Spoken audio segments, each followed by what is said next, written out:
Welcome to Suman TV Kannada. ನಾನು KR Babu. ದೆವ್ವ, ಭೂತ, ಪ್ರೇತ, ಮಾಟ, ಮಂತ್ರ, ಆಚಾರ, ವಿಚಾರ, ಸತ್ಯ ಮಿಥ್ಯಗಳ ಸುತ್ತ ನಡೆಯುತ್ತಿರುವಂತಹ ಘಟನೆಗಳು ಎಷ್ಟರ ಮಟ್ಟಿಗೆ ಸತ್ಯ, ಈ ಎಲ್ಲದರ ಬಗ್ಗೆ ಚರ್ಚೆ ಮಾಡಲಿಕ್ಕೆ ನಾನಿವತ್ತು ಡಾಕ್ಟರ್ ಹುಲಿಕಲ್ ನಟರಾಜು ಅವರ ಮನೆಗೆ ಬಂದಿದ್ದೀನಿ. ಬನ್ನಿ ಅವರನ್ನ ಮಾತಾಡ್ಸೋಣ.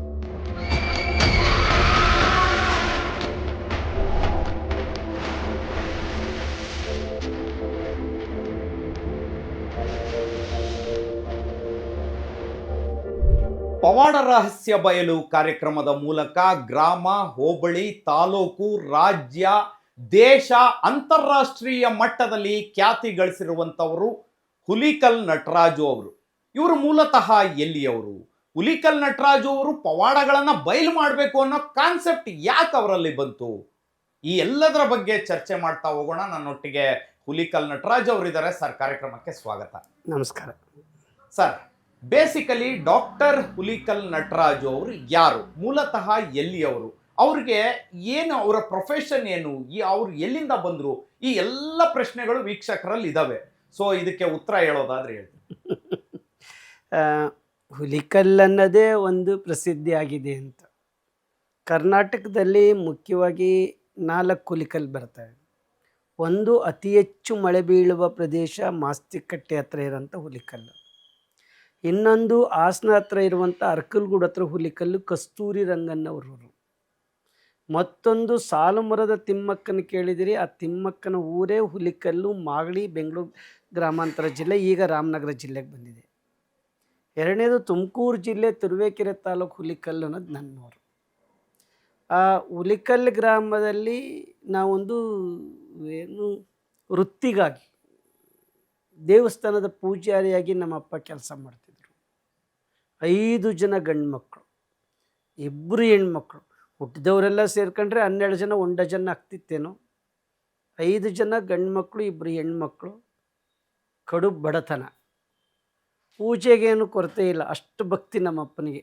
ಕಲ್ಲಯ್ಯ ತಾಯಿ ಹೆಸರು ಹೇಳಿ. ನಮ್ಮಪ್ಪ ಕಲ್ಲಯ್ಯ ಕಲ್ಲಯ್ಯ ಅಂದ್ರೇ ಪೂಜಾರರು, ಐನರು ಅಂತ ಹೇಳಿ.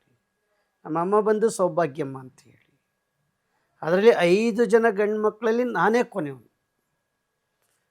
ಒಂದು ವೃತ್ತಿಗೆ ಪೂಜೆ ಮಾಡಿಕೊಡ್ತಾ ಇದ್ದಾಗ ಬಡತನದ ಕೊರತೆಗೇನಿಲ್ಲ, ಕಿತ್ತು ತಿನ್ನುವ ಬಡತನ.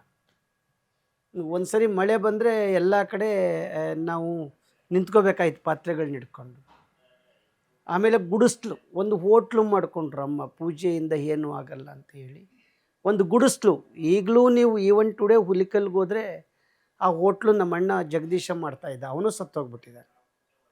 ಈ 1-2 ವರ್ಷ ಆಯ್ತು. ಈಗ ಹೋಟ್ಲಲ್ಲೇ 4 ಗಾಜಿನ ಲೋಟ ಹಿಡ್ಕೊಂಡು ಜೀವನ ಮಾಡ್ತಿದ್ರು. ಒಂದು ವೃತ್ತಿ ಪೂಜೆ ಮಾಡ್ತಿದ್ರೆ, ಪ್ರವೃತ್ತಿಯಾಗಿ ಅಮ್ಮ ಜೀವನಕ್ಕೋಸ್ಕರ ಹೋಟ್ಲು ಮಾಡ್ತಿದ್ರು. ನಾವೆಲ್ಲರೂ ಕಷ್ಟ ಬಿದ್ದು ಓದಿದ್ದೀವಿ, ತುಂಬ ಕಷ್ಟ ಬಿದ್ದು.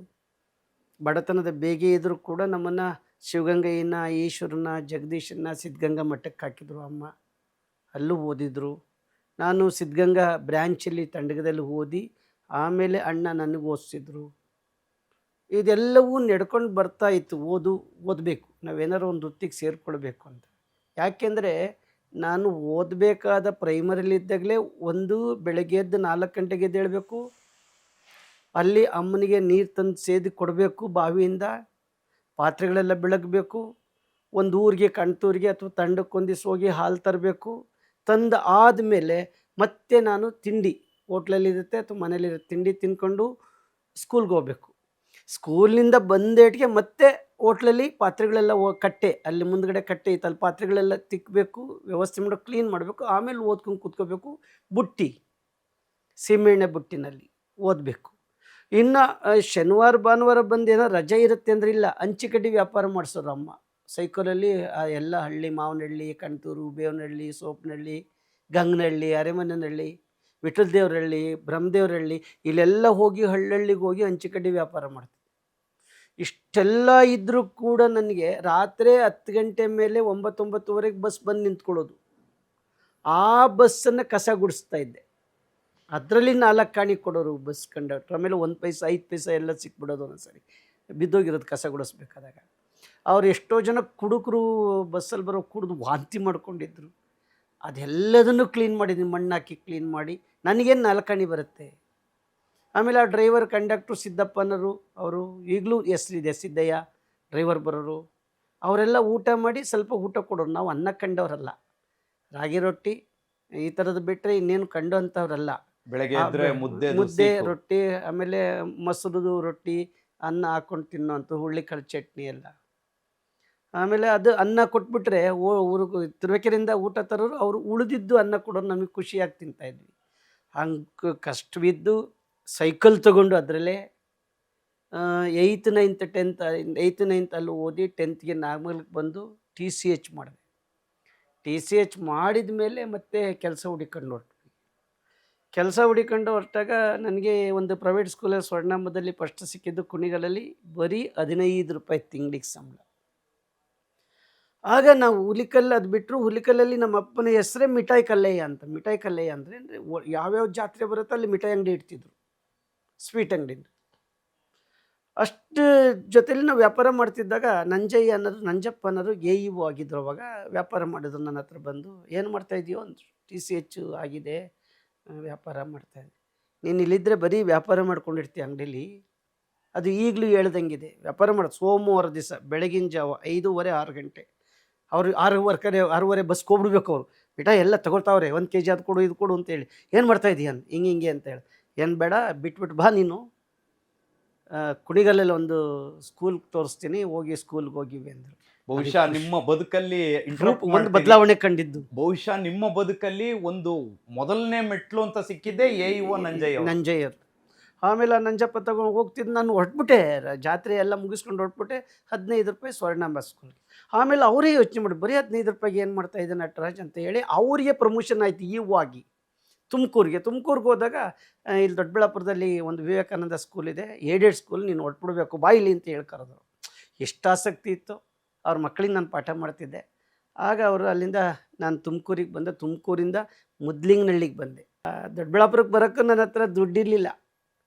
ಮುದ್ಲಿಂಗನಹಳ್ಳಿಯಿಂದ ದೊಡ್ಡಬಳ್ಳಾಪುರಕ್ಕೆ ನಡ್ಕೊಂಡು ಬಂದೆ. ನಡ್ಕೊಂಬಂದು ವಿವೇಕಾನಂದ ಸ್ಕೂಲಿಗೆ ನನ್ನ ಜೊತೆ ಇದೆಲ್ಲ ಬಿಟ್ಟರು. ಆಮೇಲೆ ಅಲ್ಲಿ ಕೃಷ್ಣಕುಮಾರ್ ಅಂತ ಇದ್ದರು, ಭವಾನಿ ಶಂಕರ್ ಇದ್ದರು. ನಾನು ನೋಡಿದ್ರು, ಅವ್ರು ಹಿಂಗೆ ನೋಡಿದ್ರು ಮೇಲಿಂದ ಕೆಳಗಡೆಗೆ. ನೀನು ಪಾಠ ಮಾಡ್ತೀಯಾ ಅಂದರು. ಹೌದು ಸರ್ ಅಂದರು. ಏನು ಮಾಡಿರೋದು? TCH. ಬರುತ್ತಾ ಪಾಠ ಮಾಡೋಕ್ಕೆ? ಹೌದು ಮಾಡ್ತೀನಿ ಸರ್. ಯಾವ ಸಬ್ಜೆಕ್ಟ್ ತೊಗೋತೀಯ? ಯಾವ್ದು ಕೊಟ್ಟರು ತೊಗೋತೀನಿ ಸರ್. ಸುಶೀಲಮ್ಮ ಬಾಯಿಲಿ, ಇವನು ಯಾವ ಸಬ್ಜೆಕ್ಟ್ ಕೇಳ್ತಾನೆ ಅದು ಕೊಡು, ಪಾಠ ಮಾಡಿದರೆ ಕೆಲಸ ಕೊಟ್ಬಿಡ್ತೀನಿ. ಅವರು ತುಂಬ ಸೀರಿಯಸ್ ಆಗಿದೆ ಕೃಷ್ಣಕುಮಾರ್. ಆಯಿತು ಸರ್ ಅಂದೆ. ಆದರೆ ನಾನು ಹಾಕಿರೋ ಬಟ್ಟೆ, ನನ್ನ ವೇಷಭೂಷಣ ಅಷ್ಟು ನಾಜೂಕಿಲ್ಲ. ನಾನು ಸೀದಾ 7th ಕ್ಲಾಸ್ಗೆ ಕರ್ಕೊಂಡು ಹೋದರು. ಸುಶೀಲಮ್ಮ ಯಾವ್ದು ಮಾಡ್ತೀರಾ ಅಂತ. ಮೇಡಮ್ ನೀವು ಯಾವ್ದು ಕೊಡಿ, ಮ್ಯಾಥ್ಸು ಸೈನ್ಸ್ ಮಾಡ್ತೀರಾ? ನಾನು ರಾಜೀನಾಮೆ ಕೊಟ್ಬಿಟ್ಟು ನನ್ನ ಪ್ಲೇಸಿಗೆ ಬರೆಯೋರಂತೆ ಅಂತ. ಆಯಿತು ಮೇಡಮ್ ಅಂದೆ. ಸೈನ್ಸ್ ತೊಗೊಂಡೆ. ಆ ಹುಡುಗರು ಸುಮ್ಮನೆ ಕೂತ್ಕೊಂಡು ಮಾತಾಡ್ತಾಯಿದ್ರು, ನಾನು ಕ್ಲಾಸ್ಗೆ ಹೋದ್ರು ಮಾತಾಡ್ತಾಯಿದ್ರು. ಆಗ ಸುಶೀಲಮ್ಮ ಬಂದರೆ, ಇವ್ರು ಪಾಠ ಮಾಡ್ತಾರೆ ನಟರಾಜು ಅಂತ ಹೇಳಿ, ಕೇಳ್ರೋ ಪಾಠ ಅಂತ ಹೇಳಿದರು. ಆಗ ಅವರ ಪಾಡಿಗೆ ಮಾತಾಡ್ತಾಯಿದ್ರು ಹುಡುಗರು. ನನಗೆ ಯಾರೋ ಒಬ್ಬ ಬಂದಿದ್ದಾನೆ. ಆಗ ಎಲ್ಲ ಗಮನ ನನ್ನ ಕಡೆಗೆ. ಬಂದ್ರಪ್ಪ ನಾನು ಪಾಠ ಮಾಡ್ತೀನಿ ಅಂತ ಓಪನ್ ಮಾಡೋದು. ಯಾವ ಸಬ್ಜೆಕ್ಟ್ ಅಂದರೆ ಸೈನ್ಸ್ ತೊಗೊಂಡೆ. ಟಾಪಿಕ್ ಅಂತ ಕೇಳಿದ್ರು. ನಾನು ಮಾಡ್ತೀನಿ ಅಂತ ಹೇಳಿ ಎಲ್ಲ ಮಕ್ಕಳು ಪುಸ್ತಕ ಓಪನ್ ಮಾಡೋದು. Don't open your close book ಅಂತ ಹೇಳಿಬಿಟ್ಟೆ. ಬುಕ್ ನೋಡಿ ನಾನು ಪಾಠ ಮಾಡ್ಲಿಕ್ಕೆ ಸ್ಟಾರ್ಟ್ ಮಾಡಿದೆ. ಬೆಳಕನ್ನು ತೊಗೊಂಡೆ. ತುಂಬ ಚೆನ್ನಾಗಿ ಬೆಳಕು ಪಾಠ ಮಾಡ್ತಾ ಸರಳ ರೇಖೆಗಳೆಲ್ಲ ಪಾಠ ಮಾಡ್ತಿದ್ದೆ. ಅವರಿಗೆ ಖುಷಿ ಆಯಿತು, ಮಕ್ಕಳಿಗೆ ಕ್ಲಾಪ್ಸ್ ಆಗ್ತಾಯಿದ್ರು. ಹಿಂದ್ಗಡೆಯಿಂದ ಕೃಷ್ಣಕುಮಾರ ಕಿಟಕಿಯಲ್ಲಿ ಬಂದು ನೋಡ್ಕೊಂಡು ಹೋದರು. ಸುಶೀಲಮ್ಮ ಹೋದರು. ಹೋಗ್ತಿದ್ದಂಗೆ ಹಾಗೆ ಸುಶೀಲಮ್ಮ ಬಂದು 6ನೇ ಕ್ಲಾಸಿಗೆ ಪಾಠ ಮಾಡ್ತೀರ? ಹೌದು ಮೇಡಮ್. ಯಾವ ಸಬ್ಜೆಕ್ಟ್? ಮ್ಯಾಥ್ಸ್ ಮಾಡ್ತೀನಿ ಅಂದೆ.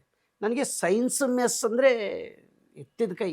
ಈಗಲೂ ಮ್ಯಾಥ್ಸ್ ಬಹುಶಃ ಎಲ್ಲ ಉಲ್ಟಾ. ಇವತ್ತು ಸೈನ್ಸ್ ಮ್ಯಾಥ್ಸ್ ಅಂದ್ರೆ ತಲೆ ತಿನ್ನೋ ಸಬ್ಜೆಕ್ಟ್ ಅಂತಾರೆ. ಸೊ ನೀವು ಉಲ್ಟಾ. ನಾನೇ ಮಾಡಿದೆ, 6ನೇ ಕ್ಲಾಸ್ಗೆ ಹೋಗ್ತಿದ್ದಂಗೆ A+B² A² + 2AB + B² ಇದೊಂದೇ ಸಾಕು. ಹೇಗೆ ಅಂತ ಒಂದು ಪ್ರಾಕ್ಟಿಕಲ್ಲಾಗಿ ಕೊಟ್ಟೆ. ಪುಸ್ತಕದ ತೊಗೊಂಡು ಚಿತ್ರ ಬರೆದ್ಬಿಟ್ರು. ಮೇಡಮ್ ಖುಷಿಯಾಗಿ ಹೋಗಿ ಹೇಳ್ಬಿಟ್ಟಿದ್ರು, ಚೆನ್ನಾಗಿ ಮಾಡ್ತಾರೆ ಪಾಠ ಅಂತ, ವಿತೌಟ್ ಟೆಕ್ಸ್ಟ್ ಬುಕ್ ಅಂತ ಹೇಳಿದ್ರು. ಖುಷಿ ಆಯಿತು. ಕೃಷ್ಣಕುಮಾರ್ ಬಾಯ್ಲಿ, ಎಲ್ಲಿಡ್ತೀಯ ಕೆಲಸ ಕೊಟ್ಟರೆ ಅಂತ.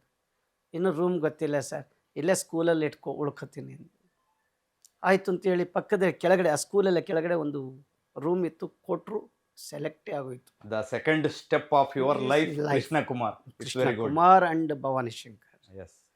ಆಮೇಲೆ ನಾನು ನಾಲೆಡ್ಜ್ ಇಂಪ್ರೂವ್ ಮಾಡ್ಕೊಳ್ತಾ ಈ ಶಾಲೆಯಲ್ಲಿ ಒಬ್ಬ ಪ್ರೈಮರಿ ಸ್ಕೂಲ್ ಟೀಚರಾಗಿ ಸೇರಿಕೊಂಡು ಎಕ್ಸಾಮ್ BA ಕಟ್ಟಿದೆ, ಹಿಂದಿ BA ಕಟ್ಟಿದೆ, ಹಿಂದಿ ರತ್ನ ಕಟ್ಟಿದೆ, ಹಿಂದಿ RBV ಕಟ್ಟಿದೆ, ಒಂದೊಂದೇ.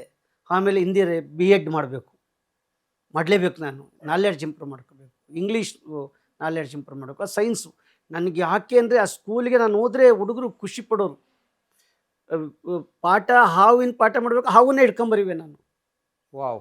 ಕಪ್ಪೆ ಪಾಠ ಮಾಡಬೇಕು, ಕಪ್ಪೆನ ತಗೊಂಬಂದು ಅದನ್ನೆಲ್ಲ ಕಂಪ್ಲೀಟ್ ತೋರಿಸ್ತಾ ಇದ್ದೆ ಮಕ್ಕಳು. ಥಿಯರಿಗಿಂತ ಪ್ರಾಕ್ಟಿಕಲ್ ಆಗಿ ತೋರಿಸ್ತಾ ಇದ್ದೆ. ಅವತ್ತಿಂದಲೇ ಪ್ರಾಕ್ಟಿಕಲ್ ನಾನು ನೋಡಿ. ಈಗಲೂ ಮಾರ್ಕ್ ಇದೆ, ಹಾವು ಕಚ್ಚಿರೋ ಮಾರ್ಕ್ಗಳು ಇವು. ಕಚ್ಚಿಸ್ಕೊಂಡ್ರು ಕೂಡ ನಾನು ಅಲ್ಲಿ ತೋರಿಸ್ತಾ ಇದ್ದೆ. ಒಂದ್ಸರಿ ಕಚ್ಚಿಬಿಟ್ಟಿದ್ದು ಬೋರಿಂಗ್ ಆಸ್ಪತ್ರೆಗೆ ಹೋಗ್ಬಿಟ್ಟಿದ್ದೆ ನಾನು. ಆಮೇಲೆ ಹೇಳಿದ್ರು ಅವೆಲ್ಲ ತರಬಾರ್ದಂಗೆ. ಇಲ್ಲ, ವಿಷ ಕಿತ್ತಿರೋದು ಅವು ನಾನು ಅಲ್ಲಿಂದ ತಂದಿದ್ದೀನಿ ಅಂತ ಹೇಳಿ ತೋರಿಸ್ತಿದ್ದೆ. ಮಕ್ಳಿಗೆ ಖುಷಿ ಆಗೋದದು. ಸದ್ಯ ಆ ಮೂಮೆಂಟ್ ಅಲ್ಲಿ ಯಾವ್ದು ಪ್ರಾಣಿ ದಯಾ ಸಂಘದವ್ರು ಯಾರು ಅವಾಗಿರ್ಲಿಲ್ಲ, ಆಗಿದ್ರೂ ಅಷ್ಟು ಪಬ್ಲಿಕ್ ಇರಲಿಲ್ಲ. ಆಮೇಲೆ ನಾನು MA B.Ed ಮಾಡಿಕೊಂಡೆ, MA in ಕನ್ನಡ ಮಾಡಿಕೊಂಡೆ, ಸಾಂಸ್ಕ್ರಿಟ್ ಮಾಡಿಕೊಂಡೆ. ಇದು ಕೊನೆಗೆ ಆ ವೃತ್ತಿಲಿ ಹೋಗ್ತಾ ನಾನು ಏನಾದ್ರು ಮಾಡಬೇಕು ಅಂತ ಹೇಳಿ ಛಲ ಮದ್ದಿದ್ದು. ಒಂದು ಛಲ ನನಗೆ ಕಾಡ್ತಾ ಇತ್ತು, ನೋವಿತ್ತು.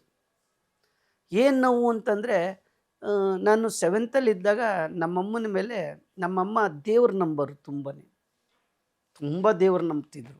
ಸರಿ, ಅದು ಭಕ್ತಿ ನಂಬಿಕೆ. ಆದರೆ ಅಷ್ಟೇ ವೇಗದಲ್ಲಿ ನಮ್ಮಮ್ಮ ಮೌಢ್ಯತೆಯೂ ಕೂಡ ನಂಬ್ತಿದ್ರು. ಅಲ್ಲಾರು ನಿಂಬೆಹಣ್ಣು ಕೊಡ್ತಾನೆ ಅಂದರೆ ಅವನ ಹತ್ರಕ್ಕೆ ಹೋಗೋದು, ಇಲ್ಲಾರು ದೇವ್ರು ಬರ್ತಾನೆ ಅಂದರೆ ಅವ್ರ ಹತ್ರಕ್ಕೆ ಹೋಗೋದು, ನನ್ನೂ ಕರ್ಕೊಂಡು ಹೋಗೋರು. ನಮ್ಮಮ್ಮಂಗೆ ನನ್ನಂದರೆ ತುಂಬ ಪ್ರೀತಿ. ಎಸ್, ಖಂಡಿತವಾಗ್ಲು ಇಲ್ಲಿಂದ ನಮ್ಮ ಒಂದು ಮತ್ತೊಂದು ಅಧ್ಯಾಯ ಆರಂಭ ಆಗುತ್ತೆ ಅನ್ಸುತ್ತೆ.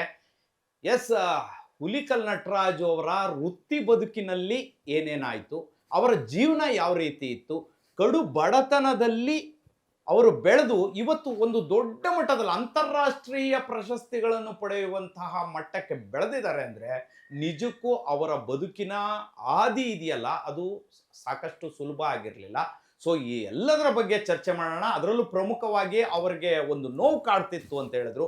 ಆ ನೋವೇನು ಅನ್ನುವಂಥದ್ದು ನಾನು ಮುಂದಿನ ಎಪಿಸೋಡ್ನಲ್ಲಿ ತಿಳಿಸ್ತೀನಿ. Stay tuned, Suman TV Kannada.